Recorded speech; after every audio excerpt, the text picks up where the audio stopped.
나아가는 기도라는 제목으로 말씀을 나누고자 합니다. 어제는 위선적인 기도라는 제목으로 이 위선적인 기도에 대해서 생각해 봤습니다. 위선적인 기도란 기도한 뒤에 말과 행동이 다른 경우를 말합니다. 이스라엘 자손들이 그런 위선적인 기도를 드렸죠. 그들은 애굽의 군대가 쫓아오자 두려움 가운데 그래도 하나님의 백성이라고 주님께 부르짖었습니다. 하지만 기도한 후에는 모세를 향해서는 원망과 불평을 쏟아놓음으로써 그를 세우신 이 모세에게 쏟아놓은 불평과 불만으로 결국 하나님을 향해 불평과 원망을 쏟아넣은 것입니다. 이처럼 기도한 내용과 삶이 다른 기도를 위선적인 기도라고 할 수 있습니다. 그러면 우리는 어떻게 해야 이런 위선적인 기도를 피할 수 있을까요? 오늘 본문이 그 점에 대해서 말씀하고 있습니다. 위선적인 기도를 피하는 그런 방법은 우리의 기도가 나아가는 기도가 되어야 합니다. 늘 똑같은 기도가 아니라 하나님의 뜻이 무엇인지를 계속해서 발견하고 그 뜻대로 결단하는 기도, 발견하고 결단하고 또 실천하는, 순종하는 그런 기도로 나아가야 우리가 위선적인 기도를 피할 수 있다, 그렇게 말씀드릴 수 있습니다. 저희 집에는 자전거가 2대 있습니다. 딸들이 타던 자전거인데요, 현관 앞에 둔 지 몇 개월이 지나면서 이제는 자전거가 아니라 비가 오면 우산을 기대해 놓는 우산 꽂이가 되기도 하고 가방이 걸려 있기도 하면서 공간만 차지하는 중입니다. 자전거가 앞으로 나아갈 때는 쓰러지지 않지요. 하지만 가만히 있으면 쓰러지거나 아니면 지지대로 버티는 중이라도 결국 자전거 본연의 기능을 잃고 공간만 차지하게 되는 것입니다. 기도도 그렇다는 것입니다. 늘 똑같은 기도, 그런 기도는 결국 기도의 능력을 잃고 기도했다는 공로의식만 우리에게 쌓아줍니다. 많은 기도를 했지만은 내가 기도했다는 그런 공로의식으로 그 사람을 교만케 할 뿐 기도의 능력은 경험하지 못하는 것입니다. 오늘 본문 말씀을 보면 모세가 그런 기도를 드렸다는 것을 알 수 있습니다. 오늘 본문 13절 이하를 보면 모세는 이스라엘 백성들에게 다음과 같이 말합니다. 너희는 두려워하지 말고 가만히 서서 여호와께서 오늘 너희를 위하여 행하시는 구원을 보라 라고 말합니다. 그러면서 14절 하반절을 보면 너희는 가만히 있을지니라 라고 이야기하고 있습니다. 가만히 서서 지켜보자 라고 제안한 것입니다.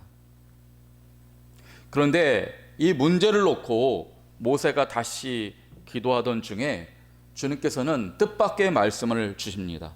본문 15절 이하를 보시면 하나님께서 모세에게 뭐라고 말씀하십니까? 너는 어찌하여 내게 부르짖느냐라고 말씀하십니다. 똑같은 내용을 가지고 모세가 또 기도한 것입니다. 하나님, 애굽 자손들이 지금 우리를 죽이려고 쫓아오고 있습니다. 하나님 도와주십시오. 하나님께서 싸워주십시오. 이미 그렇게 모세가 기도했고 이스라엘 백성도 부르짖었습니다. 똑같은 문제를 가지고 하나님께 앞에 나온 모세가 부르짖으니 주님께서 뭐라고 말씀하십니까? 너는 어찌하여 내게 부르짖느냐 말씀하십니다. 그러면서 이스라엘 자손에게 명령하여 앞으로 나아가게 하라 말씀하십니다. 그리고 너는 지팡이를 들고 손을 바다 위로 내밀어서 그것이 갈라지게 하라 말씀하십니다. 그렇게 할 때에 이스라엘 자손이 바다 가운데서 마른 땅으로 행하는 전무후무한 기적이 일어나게 될 것이라고 말씀해 주시는 것입니다. 부르짖는 일은 이미 했습니다. 그런데 똑같이 하나님 그렇게 애국 군대를 무찔러 달라고 기도한다는 것은 결국 중언부언하는 것이 됩니다. 똑같은 일을 놓고 똑같이 부르짖는다면 이것은 하나님의 뜻을 구하는 것이 아니라 자기 뜻을 가지고 하나님을 어떻게 하든지 꺾으려고 하는 것입니다. 예수님은 마태복음 6장 7절에서 말씀하십니다. 기도할 때에 너희는 이방인과 같이 중언부언하지 말라. 그들은 말을 많이 하여야 들으실 줄 생각하느니라 말씀합니다. 자기 뜻이 변하지 않습니다. 자기가 이루고자 하는 계획이 변하지 않습니다. 그래서 계속 그것만을 가지고 똑같은 기도를 반복하는 것입니다.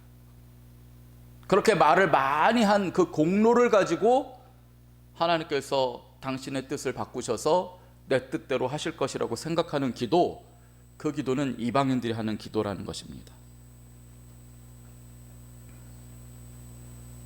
하지만 계속 이렇게 중언부언하는 기도만 드린다면 그런 기도를 들으시는 하나님의 입장에서는 어떻겠는지 생각해 볼 필요가 있습니다. 하나님께서는 우리가 처음 기도하는 그 순간에 우리가 도대체 무엇을 원하는지 우리보다 더 잘 아십니다. 우리는 어느 정도는 중언부언하는 기도를 드릴 수밖에 없는 것이 내가 한 기도 내용도 잊어버릴 정도로 우리 입에서 나오는 말에는 신빙성이 없기 때문입니다. 그렇기 때문에 한 번 기도하고 끝내면 내가 기도한 것도 도대체 무엇을 기도한 건지 우리가 알 수 없습니다. 그래서 어느 정도는 중언부언할 수밖에 없습니다. 하지만 계속해서 그런 기도를 드린다면 이것은 살아계신 하나님께 드리는 기도가 아니라 우상하게 드리는 기도와 다를 것이 없습니다. 마치 배움이 짧은 스님이 계속 나무 아미타불만 외치는 것과 다르지 않습니다. 우리가 누군가와 교제를 나눌 때도 그러지 않습니까? 아무리 소중한 사람이라고 하더라도, 사랑하는 사이라도 그와 교제를 나눌 때, 대화를 나누면 늘 똑같은 말로 사랑한다고 고백하면 지루합니다. 그 사랑은 사랑이 아니죠. 그렇기 때문에 때로는 이 말 했다가 때로는 저 말하고, 때로는 행동으로, 때로는 특별한 이벤트를 통해서 계속 그 관계가 깊어지고 그 대화의 그 어떤 깊이가 달라져야 하는 것입니다.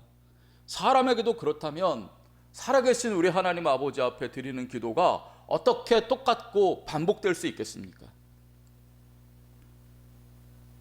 모세는 중언부언하는 기도를 드렸습니다. 그는 자꾸 하나님께서 자기들 앞에 물밀듯 쏟아져 나오는 애국 군대를 보는 앞에서 해치워 달라, 그런 기도를 계속 반복해서 드리는 중이었습니다.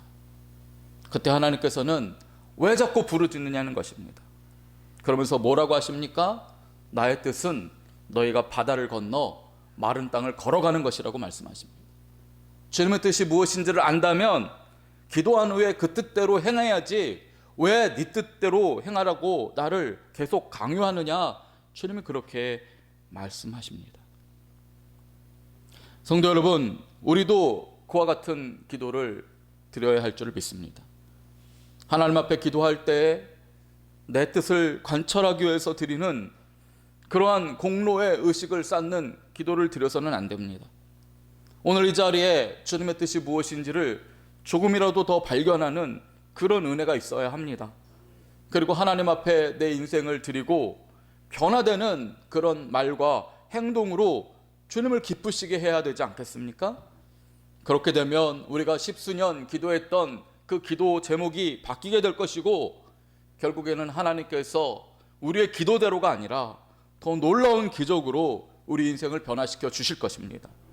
내 앞에 오는 적을 해결해 달라고 기도했지만 주님께서는 저 바다를 건너게 하실지도 모릅니다. 하나님의 놀라운 능력은 우리가 감히 헤아릴 수 없습니다. 우리 인생에 꾀죄죄하고 또 초라하고 내 기준과 내 경험에서 우러나오는 그런 삶으로 하나님을 이용하려 들지 마시고, 온 우주를 지으시고 우리를 너무나 사랑하셔서 아들 예수를 주신 그 하나님의 크신 사랑 안에 우리를 맡기시기 바랍니다. 그래서 변화되고 하나님의 거룩한 백성으로 넉넉히 승리하고 다윗처럼 초라한 인생에서 위대한 인생으로 바뀌는 저와 여러분이 되시기를 주님의 이름으로 축원드립니다. 아멘. 기도하겠습니다. 하나님, 이스라엘의 영적인 지도자 모세조차도 자신의 두려움 가운데에서 자신이 요구하는 바를 하나님 앞에 중언부언했다가 주님의 말씀을 들은 것을 오늘 보게 됩니다. 모세와 같은 사람도 그렇다면 연약한 우리가 얼마나 부족한지 주님 잘 아시지요. 주님 이 시간 기도할 때에 깨닫게 하여 주시고 주님의 위대하심과 넓으신 그 사랑, 그 놀라운 능력 안에 우리 자신을 맡기게 하여 주옵소서.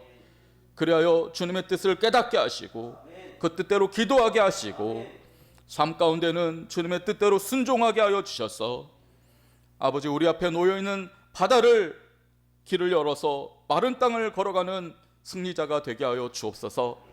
감사드리며 예수님 이름으로 기도드립니다. 아멘.